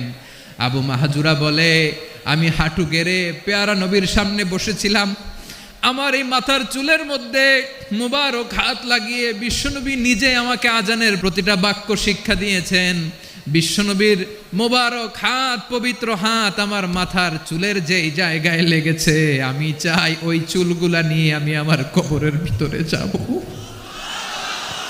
সাইয়েদনা আবু মাহজুরা রাদিয়াল্লাহু তাআলা আনহু ইন্তেকালের আগের পর্যন্ত মাথার সামনের চুলগুলা কাটে নাই। মাথার সামনের চুল তিনি কাটেন নাই। সুবহানাল্লাহি বিহামদি। কেমন ভালোবাসতেন বিশ্বনবী সাহাবীদেরকে, সাহাবারা কেমন ভালোবাসতেন বিশ্বনবীকে। সামনের চুলগুলো বড় হতে হতে এত বড় ছিল, পেঁচিয়ে রেখে পাগড়ি পরতেন, কাটতেন না। নবীর হাত লেগেছিল। সুবহানাল্লাহ পড়েন। তাহলে what is the lesson? Moral of the story কি? মোরাল অফ দ্য স্টোরি হচ্ছে, আসছিল আজানকে ব্যঙ্গ করার জন্য, বিকৃত করার জন্য, হয়ে গেল মসজিদুল হারামের মুয়াজ্জিন। দেখেন বিশ্বনবী একটা খারাপ সিচুয়েশনের মধ্যে থেকে কি ভালো জিনিস বের করে আনলেন। আমি যে শুরুতে বলেছি কিভাবে তিনি হিউম্যান রিসোর্সকে ডেভেলপ করেছেন, ম্যানেজ করেছেন। তিনি যে চৌকস ট্যালেন্ট হান্টার ছিল, দেখেন সবার মধ্যে থেকে এর বাছাই করে মুয়াজ্জিন বানাই দিয়েছেন। সুবহানাল্লাহ পড়েন। তার মানে এই না সবাইরে ধরে ধরে উনি মুয়াজ্জিন বানাইছেন। যার যেই ট্যালেন্ট আছে তাকে ওই কাজে অ্যাসাইন করেছেন। যার যেই প্রতিভা আছে তার প্রতিভাকে ইসলামের কাজে লাগিয়েছেন। সুবহানাল্লাহ পড়েন। যায়েদ বিন সাবিত রাদিয়াল্লাহু তাআলা আনহু নাম শুনেছেন?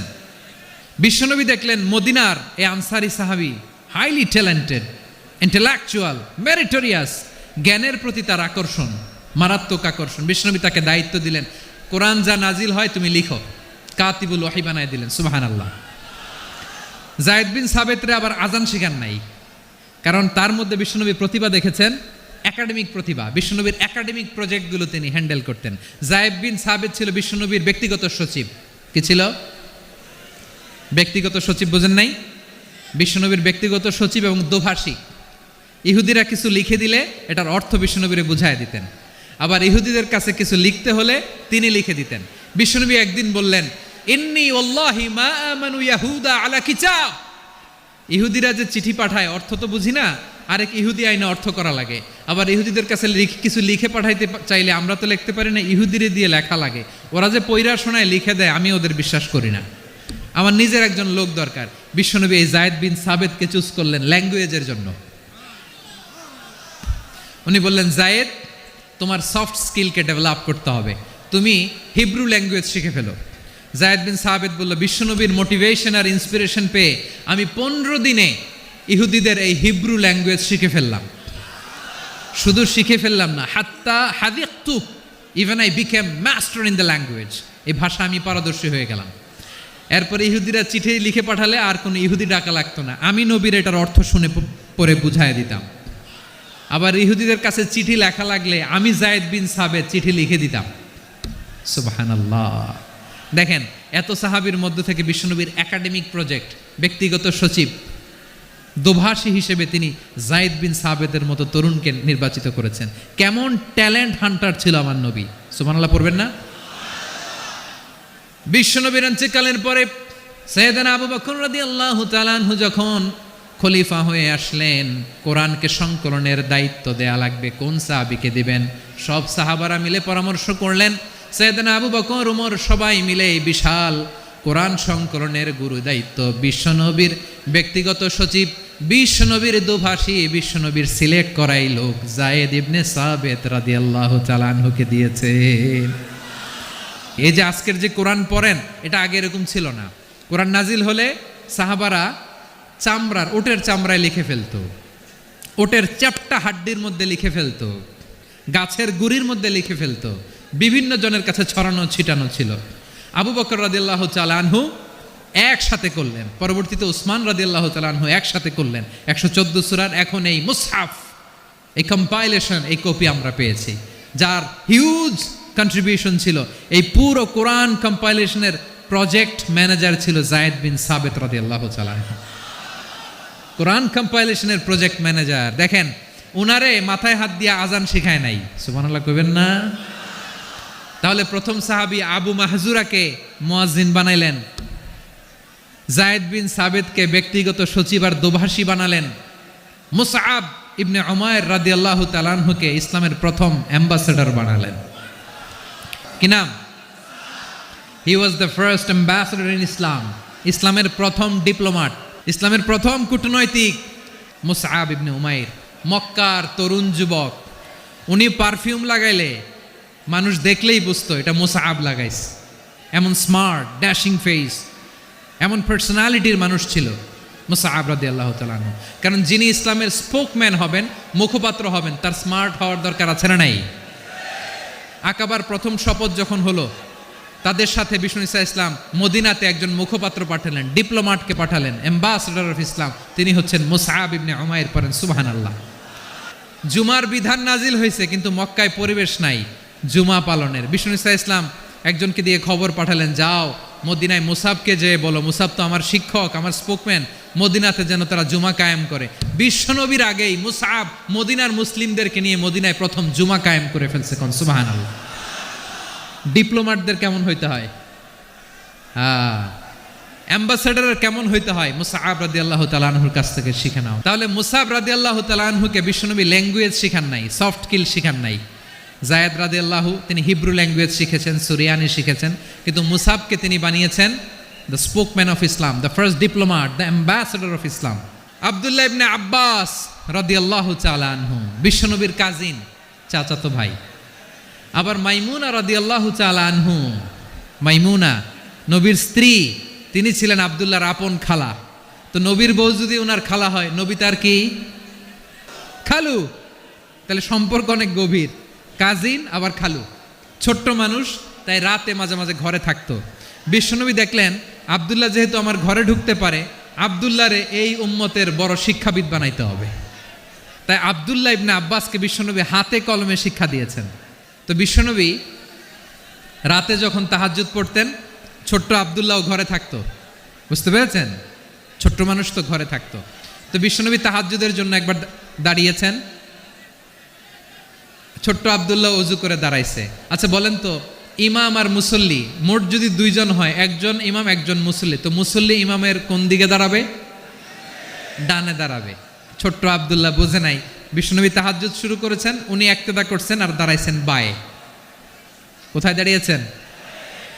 আব্দুল্লাহ বলেন, যখন আমি বায়ে দাঁড়ালাম, আখাযা রাসূলুল্লাহি সাল্লাল্লাহু আলাইহি ওয়াসাল্লাম উযুনি আল ইউমনা ইয়াফতিলুহা, বিশ্বনবী নামাজরত অবস্থায় আমার কান ধরে টেনে আমার ডান দিকে এনে দাঁড় করায় দিলেন। পড়েন সুবহানাল্লাহ। দেখেন, হাতে কলমে শিক্ষা। আর জীবনে ভুল হবে? কথা কয় না, আর ভুল হবে? আর ভুল হবে না। এভাবে বিশ্বনবীর অনেক সঙ্গ পেয়েছেন, সফর করেছেন, একই বাহনে বসেছেন, এক বাহনে বসে লম্বা নাসিহত করেছেন। আব্দুল্লাহ, চাইতে হলে আল্লাহর কাছে চাও, সাহায্য চাইতে হলে আল্লাহর কাছে সাহায্য চাও। মনে রাখো, গোটা বিশ্বের সবাই যদি তোমার সাহায্য করতে চায়, ততটুকুই করতে পারবে যতটুকু আল্লাহ তোমার নসিবে রেখেছে। গোটা বিশ্ব যদি তোমার বিরুদ্ধে ষড়যন্ত্রে দাঁড়িয়ে যায়, ক্ষতি ততটুকু করতে পারবে যতটুকু তোমার জন্য বরাদ্দ আছে। এর বাইরে কিছু করতে পারবে না। আওয়াজ করে বলেন ঠিক কিনা? এভাবে হাতে কলমে শিখিয়েছেন, বিশ্বনবীর সঙ্গ পেয়েছেন। উনাকে বিষ্ণু ইসলাম শিক্ষাবিদ, এডুকেটর অফ দিস উম্মাহ হিসেবে সিলেক্ট করেছেন, হাতে কলমে শিখিয়েছেন। বিশ্বনবী একবার প্রকৃতির ডাকে সাড়া দিয়ে এসেছেন। এখন কি করতে হবে? নামাজের জন্য অজু করতে হবে। বিশ্বনবী এসেই দেখেন অজুর বদনায় পানি ভরা, খুশি হয়ে গেলেন, বললেন কে রেখেছে পানি? একজন বলল আব্দুল্লাহ রেখেছে। বিশ্বনবী অত্যন্ত খুশি হলেন, খুশি হয়ে একটা দোয়া করলেন, বললেন আল্লাহুম্মা ফাক্কিহু ফিদ্দীন ওয়া আল্লিমহু তা'ওয়ীল, আল্লাহ তুমি আব্দুল্লাহকে দ্বীনের বুঝ দিও আর কোরআনের তাফসির শিক্ষা দিও। বিশ্বনবীর এই দোয়া এমন লাগছে, উনি রাইসুল মুফাসসিরিন, এই পৃথিবীতে যত মুফাসসির ছিল, যত মুফাসসির আসবে, সকল মুফাসসিরের সম্রাট হিসেবে স্বীকৃত হয়েছেন। আব্দুল্লাহ ইবনে আব্বাস, বিশ্বনবী ওনারে আজান শিখান নাই, বিশ্বনবী ওনারে ল্যাঙ্গুয়েজ শিখান নাই, বিশ্বনবী ওনারে অ্যাম্বাসেডর বানান নাই, হাতে কলমে শিক্ষা দিয়েছেন। ছোট্ট মানুষ, বিশ্বনবী ইন্তেকাল করলেন, আবু বকরের সময় গেল, ওমরে ফারুকের খেলাফত, তখনও তিনি তরুণ। ওমরে ফারুক রাদিয়াল্লাহু তাআলা আনহু ওনার ক্যাবিনেট মিনিস্ট্রির বৈঠকে এ আব্দুল্লাহ ইবনে আব্বাসকে পাশ দিয়ে বসায় রাখতেন। বয়স্ক সাহাবারা এটা পছন্দ করতো না, তারা বলতো ঘটনা কি, আব্দুল্লাহর মতো ছেলে নাতি আমাদের আছে, এরা কেন রাখে ওমরে ফারুক? ওমরে ফারুক এটা টের পেলেন, তিনি বুঝতে পারলেন যে ক্যাবিনেট মেম্বাররা এটা পছন্দ করে না, ছোট্ট আব্দুল্লাহরা কেন রাখি, কেন যে রাখি এটা একদিন বুঝাবো। একদিন মিটিংয়ে তিনি সবাইকে বললেন, ইদা জাআ নাসরুল্লাহি ওয়াল ফাতহ, এই আয়াত দ্বারা উদ্দেশ্য কি বলেন তো মুরব্বী সাহাবীরা? এক সাহাবী বলেন, এই সূরা দ্বারা উদ্দেশ্য, আল্লাহ বলেছেন আমাদেরকে বিভিন্ন ল্যান্ড, বিভিন্ন এলাকা বিজয় করতে হবে। ওমরে ফারুক বললেন না, হয়নি। আরেকজন বললেন, বিজয় হওয়ার পর আমাদের বেশি বেশি আল্লাহর বরত্বের ঘোষণা দিতে হবে, এটা উদ্দেশ্য। ওমরে ফারুক বললেন না, হয় নাই। যারা জিজ্ঞেস করেন কেউ পারে না। সব শেষে বিশ্বনবী ছোট্ট আব্দুল্লাহরে বলেন, আব্দুল্লাহ, ইদা জাআ নাসরুল্লাহি ওয়াল ফাতহ, এর দ্বারা উদ্দেশ্য কি বলো তো? ছোট্ট আব্দুল্লাহ বলেন, হুয়া আজালু রাসূলিল্লাহ, এই আয়াত দ্বারা বিশ্বনবীর বিদায়কে উদ্দেশ্য নেওয়া হয়েছে। ওমরে ফারুক বললেন, হাযা হুয়া, এটাই তো সঠিক উত্তর, এটাই সঠিক তাফসীর এই আয়াতের। কারণ ইদা জাআ নাসরুল্লাহি ওয়াল ফাতহ, যখন আল্লাহর সাহায্য আর বিজয় আসবে, ওয়া রাআইতান নাসা ইয়াদখুলুনা ফি দীনিল্লাহি আফওয়াজা, আপনি দেখবেন দলে দলে, ঢলে ঢলে, বানের পানির মতো মানুষ ইসলামের দিকে ঢুকতেছে, ইসলামের বিজয় হয়েছে। তো ইসলামের বিজয়ের মিশন নিয়ে নবী আসছে, বিজয়ী যখন হয়ে গেছে, এখন তো নবীর বিদায় হবে। কোন সাহাবী এই সূক্ষ্ম কথাটা ধরতে পারে নাই, ওই আব্দুল্লাহ ছাড়া। আব্দুল্লাহ যখন উত্তর দিছে, সব সাহাবীদের টনক নড়েছে। এরপর থেকে কোনো ক্যাবিনেট মিটিংয়ে আর কোনো সাহাবারা কোনো প্রশ্ন করে নাই। আওয়াজ করে পড়েন সুবহানাল্লাহ। বিশ্বনবী আব্দুল্লাহ ইবনে আব্বাসকে দ্য এডুকেটর অফ দ্য উম্মাহ, উম্মার শিক্ষাবিদ হিসেবে গ্রহণ করেছেন। আওয়াজ করে পড়তে হবে আল্লাহু আকবার। সাহাবীদের নামগুলো মনে থাকবে? এক নম্বরে আবু মাহজুরা, মুয়াজ্জিন বানাইছেন। যায়েদ ইবনে সাবিত, দোভাষী, ট্রান্সলেটর অফ প্রফেট, এবং তিনি ছিলেন বিশ্বনবীর ব্যক্তিগত সচিব। মুসআব ইবনে উমাইর, the first ambassador and diplomat of Islam. আব্দুল্লাহ ইবনে আব্বাস, এই উম্মার সবচেয়ে বড় এডুকেটর, শিক্ষাবিদ। আরেকজন ছিল আব্দুল্লাহ ইবনে মাসউদ রাদিয়াল্লাহু তাআলা আনহু। দুই আব্দুল্লাহ, আব্বাস গেল, আরেকজন হচ্ছে মাসউদ। মক্কার তরুণ, ছাগল পালতো মুশরিকের। বিশ্বনবী আর আবু বকর রাদিয়াল্লাহু তাআলা আনহু একবার গেলেন, যে দেখে এই তরুণ দাঁড়ায় আছে। বিশ্বনবী বলেন, আমি খুব ক্ষুধার্ত, তোমার কাছে কি দুধ আছে ছাগলের? আব্দুল্লাহ সে ওয়ালাকিন আনা মু'তামান, কিন্তু যে দুধ আছে এটা আমানতের, আমি দিতে পারবো না। বিশ্বনবী এইটা শুনেই তারা টার্গেট করে ফেলছে। আনা মু'তামান, দুধ আছে কিন্তু এটা আমার মালিকের, আমি তো দরদ দেখাই, আমার মালিকের দুধ, আপনি পথিক, আপনারা দিতে পারি না। বিশ্বনবী টার্গেট করে ফেলছেন, এরে আমার কাজে লাগাইতে হবে। বিশ্বনবী বললেন, আচ্ছা ঠিক আছে, দুধ দিও না, কিন্তু এমন ছাগি আছে কিনা যেই ছাগির সাথে কোনো ছাগলের মিলন হয় নাই, তার ওলানে দুধও আসে নাই, বাচ্চাও নাই, এরকম ছাগির থেকে যদি আমি দুধ খাই তাহলে তো সমস্যা নাই। বলতেছে এরকম ছাগির থেকে দুধ খাইলে সমস্যা নাই, কারণ এরকম ছাগির ওলান থেকে দুধ আসবেও না। বলতেছে ঠিক আছে, এরকম একটা ছাগি নিয়ে আসা হলো। বিশ্বনবী বিসমিল্লাহ বলে ওই ছাগির ওলানে হাত দিলেন। হাত দিতে দেরি, পুরো ওলানটা দুধে ভরে যেতে দেরি হয় না।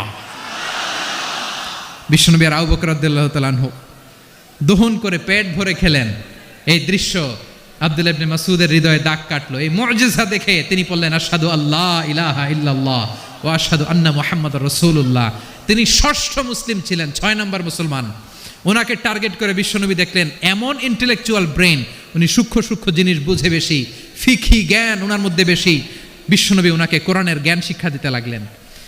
উনি বিশ্বনবী সবার কাছে কোরআন শোনায়, কিন্তু বিশ্বনবী নিজে আব্দুল্লাহ ইবনে মাসউদের কাছ থেকে কোরআন শুনতো। বিশ্বনবী একবার বললেন, ইকরা আলাইয়া ইয়া মাসউদ।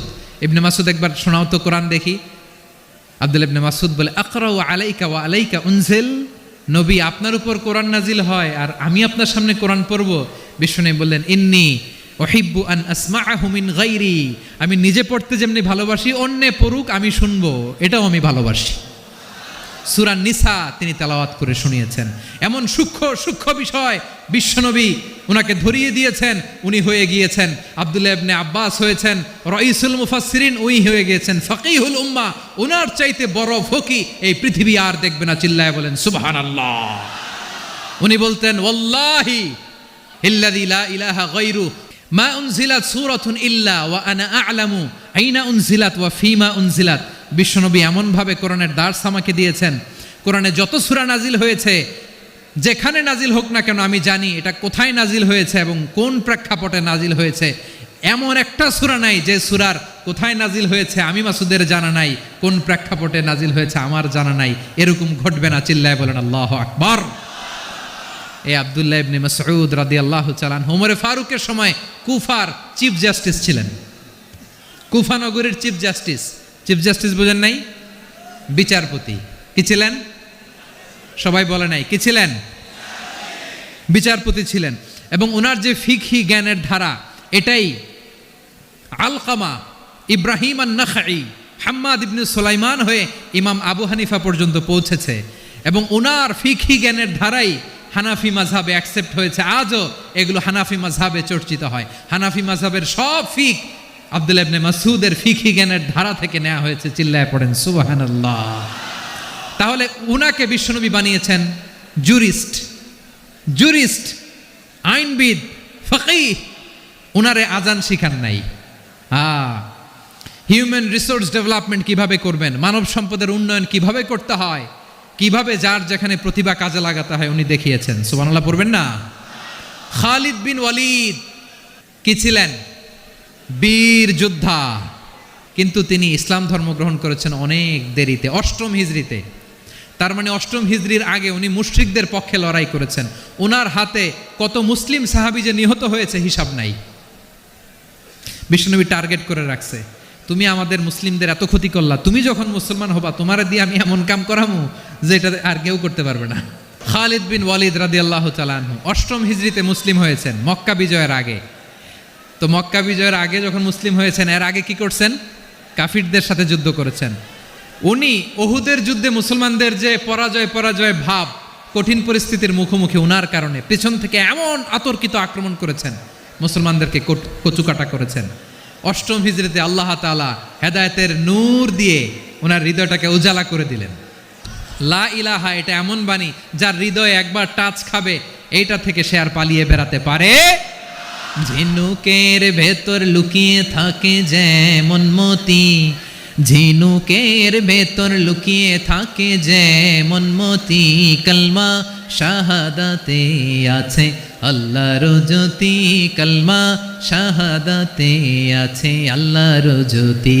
ঠিক কিনা বলেন? মক্কা বিজয়ের আগে মুসলিম হলেন, হওয়ার পরেই বিশ্বনবীর টার্গেট ফুলফিল হলো। ওই যে টার্গেট করে রেখেছেন আর দোয়া করেছেন, খালিদ বিন ওয়ালিদ যদি মুসলিম হয় তাকে আমি মিলিটারি চিফ বানাবো। ওনাকে আজান শিখান নাই, ওনারে কান ধইরা নামাজের এই মাথা থেকে ওই মাথা আনান নাই, ফিকহি কোরআনের সূক্ষ্ম তাফসীর ওনারে শিখান নাই, অ্যাম্বাসেডর বানান নাই।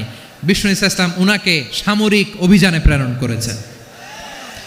সামরিক অভিযানে তিনি প্রেরণ করেছেন। উনার জীবদ্দশায় উনার নেতৃত্বে যতগুলো যুদ্ধ হয়েছে একটা যুদ্ধেও তিনি পরাজয় বরণ করেন নাই।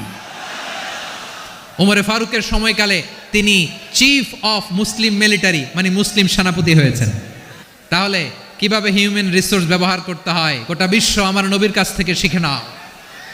খালিদ বিন ওয়ালিদ, ওনাকে বিশ্বনবী একটা উপাধি দিয়েছেন। উপাধিটা হচ্ছে সাইফুল্লাহিল মাসলুল, আল্লাহর নাঙ্গা তরবারি, আল্লাহর খোলা তরবারি, দ্য ওপেন সোর্ড অফ আল্লাহ। খালিদ বিন ওয়ালিদ মুসলিম সেনাপতি। হাসান বিন সাবেত রাসূলের সভা কবি, কালচারাল হিজিমনিকে ডিফিট করার জন্য। উনি ভালো অস্ত্র চালানো জানতেন না, ওই কাজে উনি যেতেন না। ওনার ছিল কাব্য প্রতিভা। কাফিররা কবিতা দিয়ে নবীকে গালি দিত, বিশ্বনবী বলতেন, ইয়া হাসান আজিব আন রাসূলিল্লাহ, তুমি নবীর হয়ে কাফেরদের এই কথাগুলোর জবাব দাও। বিশ্বনবীর একটা মিম্বার ছিল, বিশ্বনবীর মিম্বারের পাশাপাশি মসজিদে নববীতে এই হাসান বিন সাবেতের জন্য বিশ্বনবী একটা স্পেশাল মিম্বার বানিয়ে দিয়েছেন। এখান থেকে তুমি জবাব দাও। এবং বিশ্বনবী বলেছেন, আল্লাহুম্মা আইয়িদহু বিরূহিল কুদুস। আল্লাহ, হাসান আমার পক্ষে জবাব দেয়, তুমি জিব্রাইল মারফত তাকে সাহায্য পাঠাইয়া দিও। রাসূল সাল্লাল্লাহু আলাইহি ইসলামের সভা কবি, the poet of the prophet, নবীর কবি। উনি কবিতা দিয়ে এমন উচ্চাঙ্গের ভাষায় কবিতা দিয়ে তিনি জবাব দিতেন, কাফিরদের গা শিহরে যেত, তাদের হৃদয়ে আগুন ধরে যেত। তাহলে এরকম কবিরও দরকার আছে না নাই? এখন যাকে আল্লাহ দিছে কাব্য প্রতিভা, এরা যদি আপনি যুদ্ধের ময়দানে পাঠান হবে? যারে দিছে সুরেলা গলা, এরা যদি অ্যাম্বাসেডর বানান হবে না। হাসান বিন সাবেত ছিলেন বিষ্ণু ইসলামের কবি। হুযায়ফা ইবনুল ইয়ামান বিশ্বনবীর গোয়েন্দা বিভাগের প্রধান। কিসের প্রধান?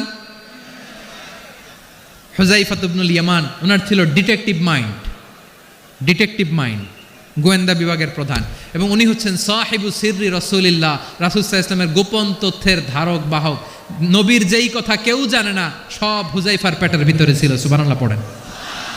মদিনার যত ইহুদিদের একটা লিস্ট ছিল, এই লিস্ট শুধু দুইজন জানতো, বিশ্বনবী আর হুযায়ফা। গোয়েন্দা বিভাগের হেড ছিল।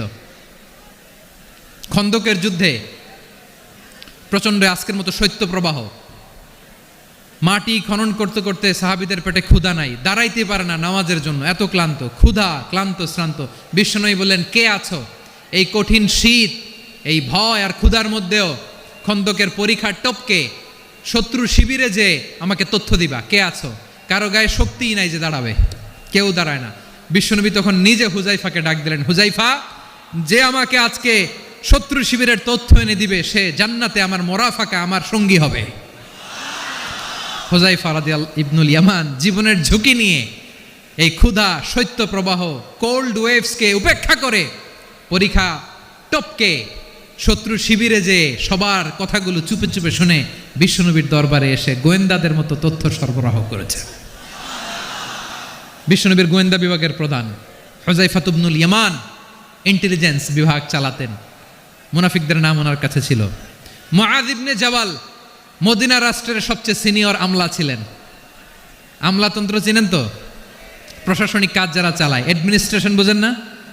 The department of administration. মদিনার রাষ্ট্রের সিনিয়র আমলা মুআয ইবনে জাবাল মুতাখাসসিসুন ফিল হালাল ওয়াল হারাম, হালাল হারামের স্পেশালিস্ট ছিলেন। বিশ্বনবী উনাকে ইয়ামানের গভর্নর করে পাঠাইছেন। বলেছেন, ইন্নাকা তা'তি কওমান আহলা কিতাব, এমন গোষ্ঠীর কাছে যাবা এরা ইহুদি নাসারা, আগে শাহাদা পড়লে এরপরে নামাজের দাওয়াত দিও, নামাজ পড়লে যাকাতের দাওয়াত দিও। গভর্নরের অ্যাটিটিউড যেমন থাকে তেমন অ্যাটিটিউড ধরে রেখো। সুবহানাল্লাহ পড়েন। তাহলে মুআয ইবনে জাবালকে দিয়ে বিশ্বনবী কবিতা লেখায় নাই, চিঠি লেখায় নাই, আজান দেওয়ায় নাই। সুবহানাল্লাহ পড়বেন না? সব শেষ সাহাবী বলি আবু হুরায়রা রাদিয়াল্লাহু তাআলা আনহু, বিড়ালের বাবা, কি করতেন? খালি হাদিস মুখস্থ করতেন। উনি বলতেন, আলজামু রাসূলুল্লাহ আলা মিল ইবাতনি, আমার শুধু পেটের ক্ষুধার বন্দোবস্ত হইলে আমি নবীর সঙ্গ ছাড়তাম না। আমার আনসার সাহাবারা ক্ষেত খামারের কাজ করত, আমার মুহাজির সাহাবারা ব্যবসা করত, আর আমি নবীর সাথে সাথে থাকতাম। শুধু সকাল বিকাল 2 বেলা যদি আমার খাবারের বন্দোবস্ত হয়, আমি আর নবীর লক ছাড়ি না। সুবহানাল্লাহ কইবেন না? 5374টা হাদিস তিনি বর্ণনা করেছেন। সবচেয়ে বেশি হাদিস বর্ণনাকারী সাহাবী। হাদিস প্রিজার্ভেশনের কাজে বিশ্বনবী ওনাকে কাজে লাগিয়েছেন। উনি একদিন বলেন, ইয়া রাসূলুল্লাহ আসমাউ মিনকা কাসীরান ফালা আহফাজু। নবী, অনেক কথা শুনি, আমার মনে থাকে না। বিষ্ণু বললেন, তাই? উবসুত রিদাক, তোমার চাদরটা বিছাও। আবু হুরায়রা বিছালেন, বিশ্বনবী হাত বুলায় দিলেন, এরপরে অনেক হাদিস বর্ণনা করলেন। আবু হুরায়রা বলে, তারপর থেকে বিশ্বনবী যাই বর্ণনা করে আমি শুনি আর একটাও বলি না। এখন সুবহানাল্লাহ। বিশ্বনবী ওনাকে হাদিস প্রিজার্ভেশন, নবীর এই যে লক্ষ্য হাদিস প্রিজার্ভেশনের এই দায়িত্ব দিয়েছেন সাইয়েদনা আবু হুরায়রা রাদিয়াল্লাহু তাআলা আনহুকে। প্রিয় ভাইরা, তাহলে 10 জন সাহাবীর কথা যে বললাম, আপনারা কি খেয়াল করেছেন কত বড় ট্যালেন্ট হান্টার, চৌকস ট্যালেন্ট হান্টার ছিল আমার নবী। এক একজনের এক এক ট্যালেন্ট, এক এক কাজে অ্যাসাইন করেছেন, এক একজনকে এক এক দায়িত্ব দিয়েছেন, এক একজনের প্রতিভাকে এক একভাবে বিকশিত হওয়ার সুযোগ দিয়েছেন। আওয়াজ করে বলেন ঠিক কি না?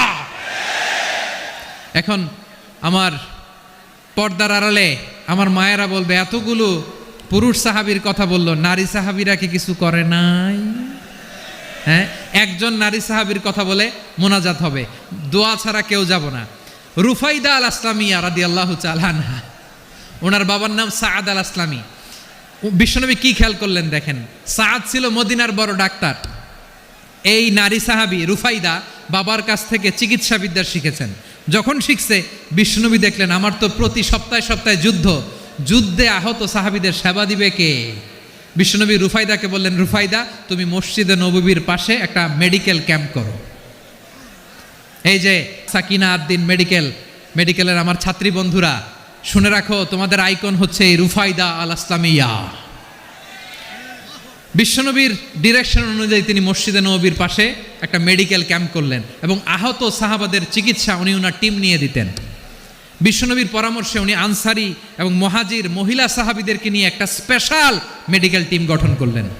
খায়বার যুদ্ধে 7ম হিজরিতে যখন বিশ্বনবী যায়, উনি ওনার টিম নিয়ে আসলেন, বললেন, ইয়া রাসূলুল্লাহ, আমরা তো তলোয়ার চালাতে পারি না, আমরা তো তীর মারতে পারি না, আপনি যদি অনুমতি দেন খায়বার অভিযানে আমি আমার টিম নিয়ে মেডিকেল টিমের সেবাটা সার্ভিসটা দিতে চাই। পড়েন সুবহানাল্লাহ। বিশ্বনবী অনুমতি দিলেন, যোদ্ধা সাহাবীদের সাথে রুফাইদা আল আসলামিয়া উনিও মেডিকেল টিম নিয়ে অগ্রসর হলেন। খায়বারের প্রতিটা আহত ইনজুর্ড সাহাবী যারা ইনজুরির শিকার হয়েছেন, সবাই রুফাইদা আল আসলামিয়ার এই মেডিকেল ক্যাম্প থেকে চিকিৎসা সহায়তা পেয়েছেন। সুবহানাল্লাহ পড়েন। দেখেন কিভাবে বিশ্বনবী ট্যালেন্ট বাছাই করতেন। আপনি অবাক হবেন, বাহরাইনের মেডিকেল ইউনিভার্সিটিতে রুফাইদা আল আসলামিয়া মেডিকেল প্রাইজ অ্যাওয়ার্ড প্রতি বছর দেয়া হয়। যদি আদ্দিনের এই মেডিকেল আমার বোনেরা যদি জেনে থাকো জানো, না হলে নতুন করে জানো, সার্চ দিও, রুফাইদা আল আসলামিয়া মেডিকেল অ্যাওয়ার্ড বাহরাইনের ইউনিভার্সিটিতে দেওয়া হয়। প্রিয় ভাইয়েরা, তাহলে আলোচনার সামারি আমরা করি। বিশ্বনবী যেভাবে হিউম্যান রিসোর্সকে ম্যানেজ করেছেন, যার যেখানে প্রতিভা কাজে লাগিয়েছেন, আমরাও যদি করি আমাদের বাংলাদেশের চিত্র আমরা পাল্টে যেতে পারবো। আমরা শুরুতে শুনেছি মানুষের আছে অসীম সম্ভাবনা, প্রতিটা মানুষ অনন্য, যত্ন নিলে, যথাযথ পরিচর্যা করলে মানুষ বিশ্ব জয় করতে পারে, ঠিক কিনা? আমাদের হাফেজে কোরআনের সামনে দাঁড়াতে পারে এমন কোনো হাফেজে কোরআন আল্লাহর জমিনে জন্ম হয় নাই। গোটা বিশ্ব কাঁপিয়ে তারা সেরা, আমাদের ক্রিকেটাররা সেরা, আমাদের তৈরি পোশাক শিল্প সেরা, এরকম অনেক অনেক সেরা জিনিস আছে। আমরা এগুলোর নার্চারিং করতে পারি নাই, পরিচর্যা করতে পারি নাই, সঠিক তারবিয়াতের অভাব। তাহলে মানুষের অসীম সম্ভাবনাকে কাজে লাগাতে হবে, ঠিক কিনা বলেন? ইউনুস গভর্নমেন্টকে আমি বলবো, অল্প সময়ের জন্য আপনারা এসেছেন, সংস্কারও করতে হবে, আবার নির্বাচনও করতে হবে। সব সংস্কার হতে করতে পারবেন না, যতটুকু পারবেন এর মধ্যে আমাদের যে হিউজ ম্যান পাওয়ার, আমাদের যে মানব সম্পদ, হিউম্যান রিসোর্স, এটাকে ডেভেলপ করে আপনাদের যেতে হবে। যেটা পারবেন না সেটাকে পরবর্তী নির্বাচিত গভর্নমেন্টের কাছে রেখে যেতে হবে, যে তারা যেন করে, তাদের কাছে আপনারা এটা রেখে যাবেন। তাহলে মানুষ চাইলে বিশ্ব জয় করতে পারে, আর মানুষকে হারাতে পারে কেউ? আল্লাহ আমাদেরকে জনসংখ্যা দিয়েছেন প্রিয় ভাইয়েরা, এই জনসংখ্যা অনেক বড় সম্পদ, এটা আমাদের জন্য অভিশাপ নয়, আশীর্বাদ। আমাদের জনসংখ্যাকে যদি আমরা জনশক্তিতে রূপান্তর করতে পারি, আজকে বাংলাদেশ যে অবস্থানে দাঁড়িয়ে আছে, বাংলাদেশ তার 20 গুণ উন্নতির শিখরে চলে যাবে। চিল্লায় বলো ঠিক কিনা? আমাদের শ্রমিক ভাইয়েরা বাইরে কাজ করে, আমাদের শ্রমজীবী ভাইয়েরা, প্রবাসীরা, তাদের ব্যাপারে গুরুত্ব দিতে হবে। আমাদের শ্রমের দাম সবচেয়ে কম, সবচেয়ে কম। তারা এম্বাসিতে গুরুত্ব পায় না, এয়ারপোর্টে গুরুত্ব পায় না। এই সরকার অবশ্য তাদেরকে অনেক গুরুত্ব দিচ্ছে।